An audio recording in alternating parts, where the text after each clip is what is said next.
Hey guys, welcome back. We're at the University of Zachary. It just feels like a university. You ever been here before? Pretty impressive place you got here, Mr. Carrier. Well, it's our community. They support athletics, the arts, and academics. I think we always talk about the 3 A's: academics, athletics, and the arts. So they take a lot of pride in our facilities, and we're fortunate. A number of state championships in football since David Burton became the head coach and Chris was an assistant. Chris is going to transition out of football and into track and field full time, where you've done a masterful job to build a bit of a dynasty here at Zachary. Well, when you're around sports all your life. I've been doing this for this is my 33rd year, and coaching 12 months. Just became estranged. When my wife's retired, so I wanted to spend some time with them grandkids, and just kind of scale back a little bit and concentrate on track. And we got a really good football staff, and those young guys gonna take it and run with it. So you won 4 state titles in football as an assistant with Coach Burton. Right. In track and field, good Lord, how many of you won there? We got 10 in track and field, 8 girls and 2 boys. That's indoor and outdoor. And I think COVID screwed us up a little bit when they canceled. When we were right in that, the peak of our boys when we had Sean Burrell and Chris Hilton and those guys. COVID kind of got in the way. They canceled our season. So, but. Hey, I've enjoyed it, and I've had some good mentors, and being around Pete Boudreaux and Bill Jones and John Talley and Coach Grant at West Feliciana. So I've been around a lot of good coaches in Baton Rouge. So 14 state championships of some kind that you've been a part of, and I know I go to the LHSAA Hall of Fame banquet every year and think, well, there'll be a day when Chris Carrier goes in. I think there should be anyway, right? Hope so. And as a player as well at Eunice, right? Yeah, we'll go back to that. Was, if you want to count, we won our championship in 1982. I think that was the second year that the state championships were played in the Superdome. Wow. Who was your coach then? Johnny Bork. Okay. Johnny Bork. He's still living. We stay in touch, and he retired shortly after that championship, and he was the superintendent in Acadia Parish, and then now he's retired. When I was interning at TV10 in Lafayette, Trosclair was the coach for a long period of time there. Right. Yep, he's retired too. They got a new coach, and I think Trosclair's wife just became the principal at Eunice High. I think she was in Lafayette, interim superintendent. Yeah. And then now she's the principal. Eunice is a pretty special place when it comes to Louisiana culture. In South Louisiana, they got the Liberty Theater where they have a lot of the Cajun music, and people from all across the world go there because it's a bit of you got Cajun music, you got Zydeco, you got a lot of Zydeco and Cajun bands that come from that area. Food's really good, if you want jambalaya and seafood and crawfish and that kind of stuff. It's always plentiful. And then you got LSU Eunice baseball, which has been a dynasty in the JUCO ranks as well. So, so good stuff there. So you come out of Eunice. What was recruiting like back then? It was mostly, I was recruited by Jerry Stovall's staff, and Bishop Harris was the guy that recruited that Lafayette area. And the big thing was back in the 80s was, hey, if you're from Louisiana, and then you can play at LSU. A lot of us went to LSU, so I think probably the top 20 kids in Louisiana, we all went to LSU. You got the Roger McGee and the Norman Jeffersons and the John Hazards and the Toby Castons and the Michael Brooks. All the guys, we stayed together. And, Bishop Harris used to tell me all the time, if you want to live in Louisiana, you need to go to LSU. And I think a lot of, people have taken heed to that and, give the success to not only to the school, but the people pay back when you graduate and finish playing ball. Well, recruiting has probably changed a lot in the last 5 minutes since we sat down. I mean, that's how quickly it changes. But in the early 80s, I mean, I can't, you weren't showing up with like 3 hats on the table. Right. And probably just people didn't keep up with it, right? It just kind of. Recruiting wasn't in the 80s. Not to me, it wasn't this glamorous thing. It's like, hey, once you make your decision, you're good. It was probably, and for me, it was, I took a trip to Miami. This was before Miami was Miami. They won a championship like 2 years later. And then I went to Alabama. I met Bear Bryant before he died, but they were kind of at the beginning of the Perkins years. And then I went to Texas on a recruiting trip. So it wasn't this big fan flair like it is today. It was like, hey, I go over there, I like it, I'm going to school. If I don't like it, I'm going to another school. And then once you got to your school, you were a grunt anyway, right? Right. I mean, you had to prove yourself. Right. So a lot of schools were redshirting. Redshirt was a big deal back then. A lot of freshmen, it was hard for a freshman to come in and play. Yeah. Well, you go back to the Pistol Pete days, freshmen couldn't even play, right? Well, they would let you play, but it was just hard for a freshman unless you're really, really talented to come in and play. There was a freshman team at one point that was coached by Sam Nader, right? Like in the late 70s. Right. Well, Sam was still on the staff. He was kind of recruiting coordinator, whatever they call it now. They got a recruiting coordinator, and Sam he would run the camps during the summer, which was basically used for recruiting, and so they would invite all the high school athletes to come to the camps. So fall camp for you at LSU. This is online with. I walked to school in the snow 2 miles, and the stories are way back, but. It was really, I talked to Brian Kitchen. Brian Kitchen, you and you came in at the same time. Class. He talked about how you go a long time without getting any water, getting salt tablets or something, which was totally anti-productive probably, right? Well, first of all, we didn't have all the facilities that they have now. No indoor, obviously. No. We used to dress in the stadium, get on a bus, ride the bus to the practice facility, get off the bus. And we didn't have an indoor facility, we didn't have shade. They might have put a tent for you to get some water. If they would give you water, we would take breaks. I think the breaks were a little less now. Now it's they're more conscious about hydration and the weather. But then it was just, hey, you get out there, boom, boom, boom for 2 hours. And if you could sip a cup of water on your way to the next drill, that was a lot, but we didn't have all the facilities that they have now. But we had to ride a bus from the stadium and back to the stadium. So 2-a-days, right? So when's the first practice? 8, 9 in the morning? Yeah, we'd probably meet about 8 o'clock, and then 9 o'clock, we're on the bus, and we'd be done by 11 o'clock because we were living in Broussard Hall, so you had to be back at 11:30 to eat lunch because they only opened the dining hall at a certain time. So you would eat lunch at 11:30. Try to calm your stomach down and eat food right after you're sweating. So you have that 2 hour window between 11 and 1 to eat lunch, and then you have a break, and then you probably have meetings and stuff about 3 or 4 o'clock, and then we practice again about 5 or 6.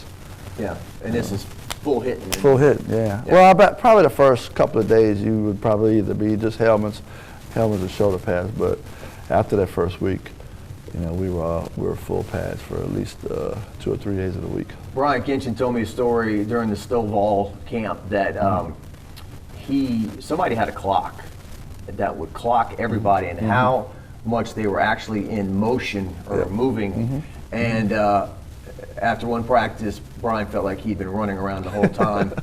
And Coach said, Brian Kitchen, how much do you think you ran today? Or, oh, Coach, hour and a half at least. And he was something like 5 minutes and 37 seconds or some number that was really low. Well, we would have 5-minute periods. You'd go to drill, the drill. And between those drills, they blow that whistle, and you got to haul it. You got, a certain amount of time to get to the next drill. And if you got caught walking to that drill, man, it was hard. The whole group would have to pay for that one person walking to that drill. So you're coached by Stovall, and he gets fired at the end of '83, right? Right. I remember. Well, I wasn't watching the games back then, but looking at the media guide, I think it was the biggest crowd in LSU history. Y'all played Washington at home. Somehow 82,000 people got in the stadium. I think I heard some story about somebody left the gate open on an accident and a bunch of more fans got in. I don't remember none of that. You don't remember none of that, but you remember that you did have a great first year. Right. I think we finished 4-7. 3-7, 4, something like that. We had a losing season. I think we went 0-6 to the SEC, and then Stovall got fired, and Coach Arnsparger, Bob Broadhead was the athletic director, and he was from that Miami area, and he knew a lot of people, and everybody know Bill Arnsparger was from the no-name defense of the Miami Dolphins, and they won the Super Bowl. They still the only team to ever go undefeated in the NFL, and they brought him in, and we had instant success, and we went to 4 straight bowl games. What was it like when he took over in the first team meetings, and what was your initial kind of feeling about Bill Arnsparger? I've talked about it before, I'm not trying to be snarky or whatever, but he seemed even older than his age. Like, I think he was in his 50s or something when he got the job. Right. He seemed older than that, but it was kind of like an older Jedi, coming to coach a bunch of young college kids. I like to say Coach Arnsparger was Nick Saban before Nick Saban. He came in with an NFL mentality. He was like, hey, just do what you're supposed to do, be where you're supposed to be. He said, you got a 12 o'clock curfew. I'm not going to check curfew, but if you're out in the bars or partying at 2 o'clock in the morning, I find out, you're done. So he came in, and I think it was January of that spring, and he said, hey, I'm telling you right now, if you're a junior or senior, he had that pro mentality. If you're a junior or senior, you're not on the two-depth. If you're not on the two-depth roster, then you might not be here in the fall, because he had that pro mentality. Is hey, look, if you're not contributing, so we come back in the fall and after spring practice, and we had about 10 guys that weren't there. They lost their scholarships, and that for us, we thought everybody had a 4 or 5 year scholarship. And that's when we find out, hey, your scholarship is a 1-year renewable scholarship. Yeah. So it's up to the head coach to renew that scholarship every year. So, it was a rude awakening. So everybody had to fight. If guys were overweight, they had to lose weight. If guys were out of shape, they had to get in shape. And we just worked up, and then it paid off, because I think we had 3 winning seasons that they were there. So yeah, the sense of urgency led to winning. Right. So he made it a competition. I don't care who you are. I don't know where you came from. I don't know what school you came from. The best man's gonna play. And then the way you play is, you eat every day. You eat the right food. You get rest, and you know your assignment. And he always used to say, know what you're supposed to do, and do what you're supposed to do, and get it done. Yeah. The NFL mentality, like you talked about. Right. Use of time efficiency, very important, and those kind of things. Right. So you win in '84, you win in '85. So one of the more infamous stories in LSU history is the Liberty Bowl in '85, right? I talked to you about that in the past, but sometimes you talk about, well, do teams want to be there or not? This is probably the ultimate case of not wanting to be there, not enjoying a bowl experience, and freezing in kind of an unpleasant scenario. Well, we had tied Auburn for the SEC championship, and the Sugar Bowl chose Auburn. I guess Auburn would bring more people coming from out of state, whereas if LSU being an in-state school, they wouldn't come and frequent the hotels and the bars and stuff. So they ended up taking Auburn, and we ended up going to the Liberty Bowl in Memphis, which was I don't think it got above 10 degrees the whole time they were there. And a lot of the guys didn't want to go. It was cold, and it showed that we got beat by Baylor. I think it was 21-7. Some guys had to find their own transportation there. Right. You're all kind of coming in like ships in the night. And I think, I stand corrected. There may have been a conflict between Broadhead and Arnsparger about going to a Florida Bowl. Yes. And I think Coach Arnsparger said, hey, let's go to a Florida Bowl where they, it'll be warmer. Well, Broadhead wanted to go to the Liberty Bowl where they pay more money. That's my understanding. I stand corrected if I'm wrong, but yeah. And then Coach Arnsparger, said, okay, well, if we're gonna go to the Liberty Bowl, it's the day, I think it was the week of Christmas. Yeah. It was the week of Christmas, so he just said, hey, look, we're not gonna charter a plane, we're not gonna charter buses, we're gonna give everybody, like $500 per diem. And you find your way there. Rent a car, drive your car, go with your parents.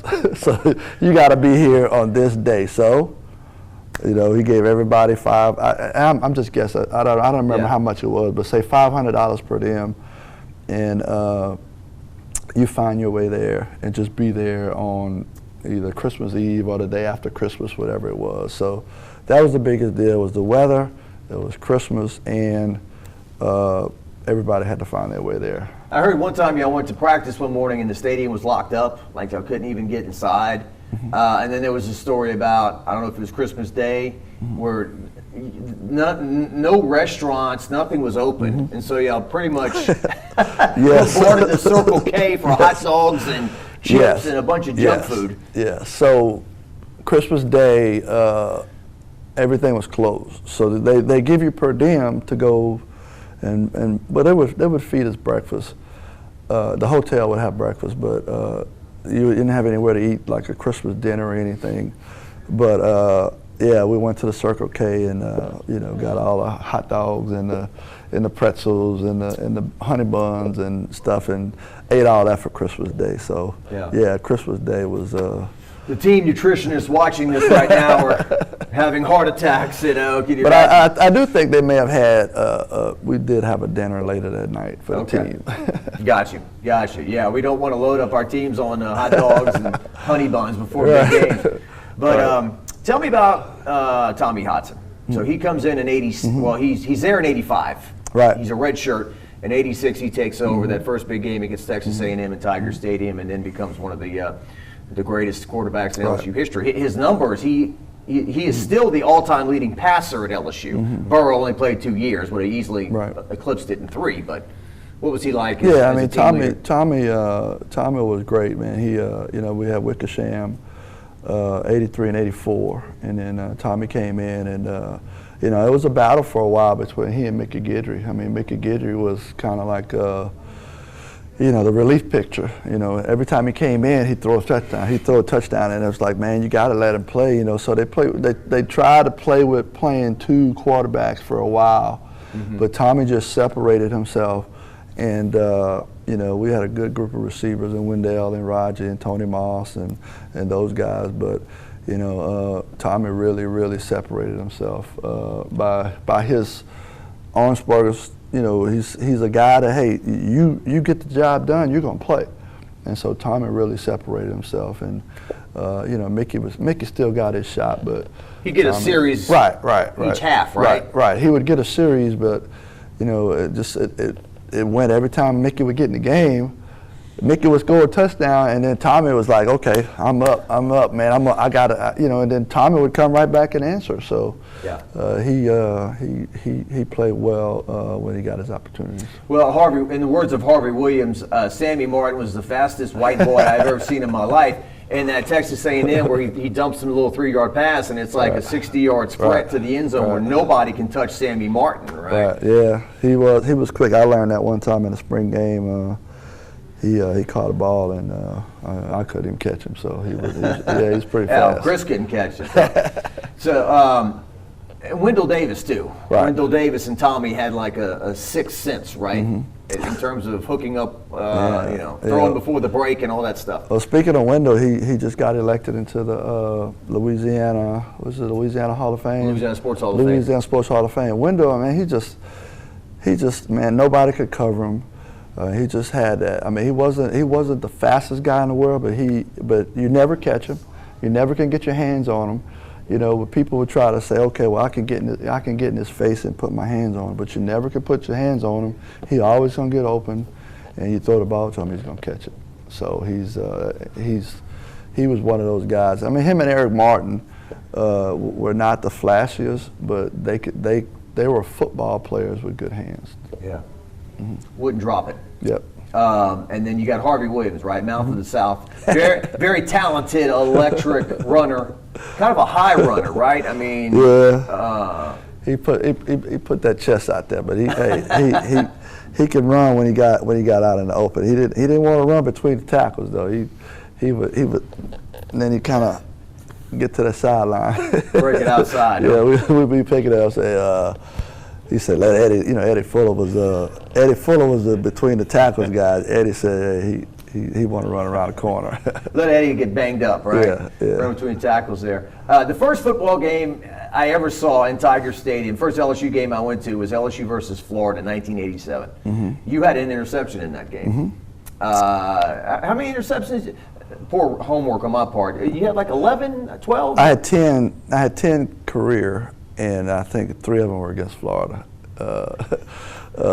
I can't remember the quarterback's name. Kerwin Bell? Kerwin Bell. Mustache Kerwin man? Bell. Kerwin Bell. I think I've had 3 of them was from Kerwin Bell. I hated going to Florida because they were the only team that we played that year that had turf. Yeah. And they didn't have lights. And so we'd have to play them at 1 o'clock in the afternoon when we go to Florida. Oh my God. I remember one year, I mean, we had like 10 IVs at halftime. I mean, they were like, everybody was just suffering from heat exhaustion because you're playing on that turf at 1 o'clock in the afternoon on Saturday.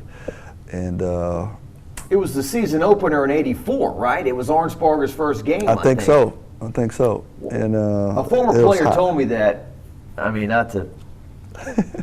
But he told me that Arnsparger didn't know the rule in terms of the game was going to end in a tie. He thought y'all were going to go to overtime or something. Right. And he was looking around like, what, the game's over? And it was a tie. Right. The first game was Arnsparger. But yeah, that was hell, man. To go to, I mean, I know we go there in October sometimes, and it's still in the 90s and still very humid. And we played 2 ties. I think we tied Alabama the next year, 14-14 here. So we played 2 ties since I was here. That was the field goal at the end that got missed. Right. Chip shot field goal would have won the game. Right. Brondike did the same against Ole Miss. Brondike was the greatest. I'm sorry, do something right, nobody remembers. Do something wrong, nobody forgets. But in '86, I mean, Brondike was an amazing kicker, but he had a chip shot to win and missed it. '87. So Archer takes over. Right.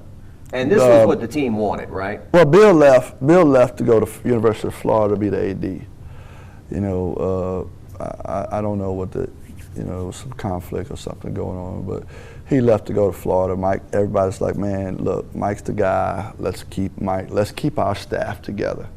We had just come off a good year in 1986. I think we went to the Sugar Bowl. Yeah.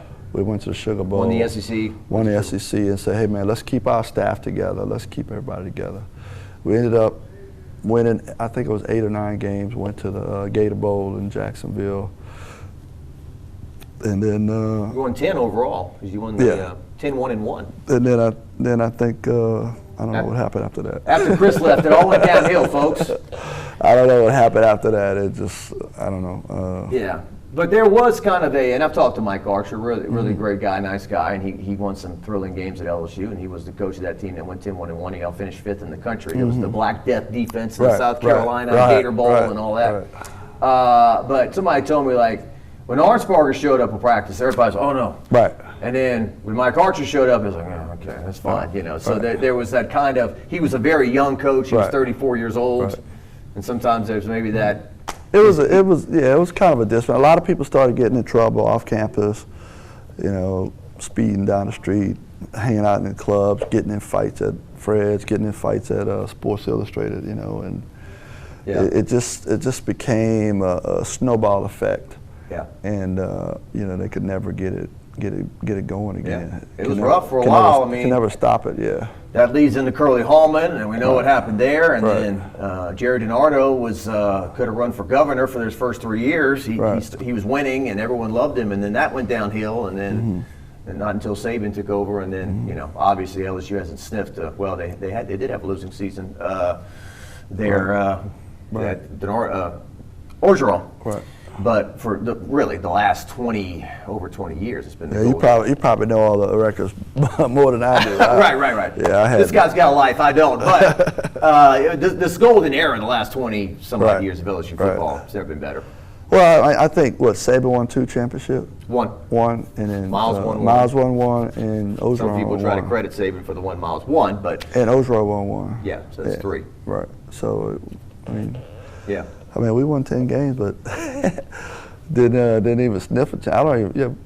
Yeah. Well, you lost to Alabama that year because Tommy was hurt, didn't play. Mickey Gidry played, and then I'd always heard the stories that y'all didn't run the same offense that you'd run with Tommy. Y'all tried to run something different with him, and it didn't go well. But tell me about DBU. So you're kind of one of the OGs of DBU. Right. I guess we could go even further back, like the Tommy Casanovas, right? Yeah. And all that. But in my era was Eugene Daniel. He played a bunch of years. Lifford Hobley, Jeffrey Dell, Kevin Gidry, Norman Jefferson. That's before the sweep of the new guys. Like the Patrick Petersons and Tyron Matthews and all those guys. So I think in the past 20 years, I think we had at least 10 or so every year in the league. So you went to the scrimmage the other day. I did. So you watched the LSU scrimmage. Mm-hmm. I've been there every single day except that one. I couldn't go that day. Right. But I heard that. So Brian Kelly has said, he's got 8 scholarship running backs, and everyone's like, "How are you going to play 8 guys?" Well, you can't play 8 guys. Well, who's going to play? Well, the experience rises to the top. Right. Well, Caleb Jackson may have him rethinking that because I heard about the way he looked in that. That was probably the most impressive thing that I saw all day was Caleb Jackson catch a screen pass and outrun the whole defense. And Chris Hilton was running right next to him. It was like a speed fest. That kid is big and strong and powerful and fast. And I don't know anything about the other guys, but they got to be pretty good if they play in front of him. Yeah. What was your overall takeaway from the team? It's kind of hard to tell when you're playing against yourself. I watched a lot of the drills. They did a lot of drills. I didn't really pay too much attention to a lot of the scrimmage part. The scrimmage part was kind of toward the end. Yeah. And by that time, I was, talking to a lot of, we had a lot of. You're around football all the time, or have been. Well, we were talking to a lot of our, alumni friends and guys that I played with. We were just kind of chit-chatting, and so I didn't really see a lot of the scrimmage part. Yeah. But I did see that long run by Caleb Jackson. Yeah.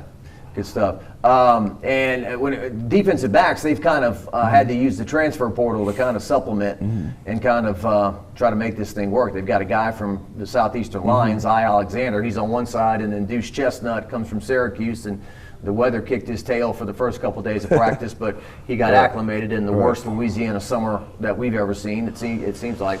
So we'll see how they do a corner. Well, that transfer portal, man, that's a double-edged sword. You can get some guys in, but then you can lose some guys, and I think that's what's happening. I think in the secondary we've lost a lot of guys, and just gotta keep them in. Tell me about Kylan. Tell me about Kylan Jackson.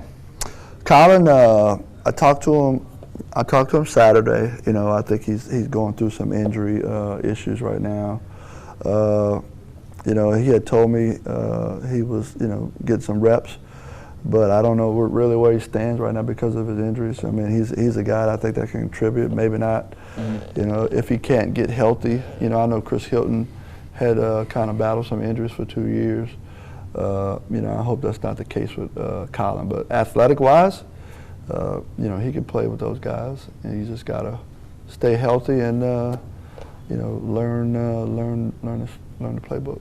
As we hit the final few topics here, so Chris Hilton Jr., you coached in both track and football.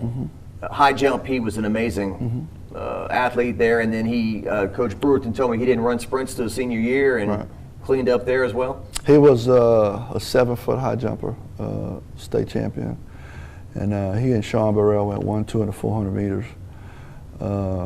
and he also ran on the 4x2 and the 4x4 relay. So he was a valuable part of our state championship track team. And he's just a great athlete, man. And I don't know, I saw a video, somebody showed a video of him dunking the football. I don't know if you know how Jimmy Graham used to do over the goalpost. Right. He was dunking the football on a video, and I saw it. He got some ups, and he's fast too. Just like I said, he was running with Caleb Jackson, and I think Caleb Jackson's running like a 10.500 at the state track meet. Well, he's a kid that you'd like to kind of see have that breakout year, right? Because he's dealt with injuries here, Right. he's dealt with them at LSU. Right. And he said he kind of went to a dark place a couple times because of the injuries, but he said his faith and God pulled him out of it. And so, in his third year now, Stay tuned. Stay tuned. If they give him a chance and get the ball to him, I think he's going to impress a lot of people. from what I'm seeing, he's the fourth receiver maybe. They've got Lacey, they've got Malik Neighbors. They've got Brian Thomas. Brian Thomas, obviously. Right, Yeah, right. those three kind of be the first three that I see, and then Chris seems to be the fourth guy that goes in. So we'll see how that all goes. All right. Well, appreciate the time, and good luck to you here. Rest of the way, you don't need luck. Why did I say good luck? Just Hey, we keep it going. always need luck. We need luck with this heat, and we need luck with making sure everybody stays healthy. I mean, it's not breaking news that it's hot in Louisiana during the summer. And I've joked that it's my pet peeve, like in April when somebody says, "Oh, it's so hot, I can't go outside," and it's like it's 80 degrees. But how challenging has this been? I mean, it's 105 degrees out there. Well, you always hear stories every year about people dying from heat exhaustion, and our staff, our training staff has been really, really good. We're getting the kids to hydrate. And we're practicing in the morning at 5:30, cross country and football. So it's it's a crapshoot, man. You just gotta make sure that you like I think Coach Bruce said, that make sure that the kids are eating, getting their rest, and hydrating, and us not putting them in a position to to let the heat out of elements bother them. Chris Carrier, number 11 with the LSU Tigers, number 1 in your hearts. Appreciate you having us today. Thank you, man.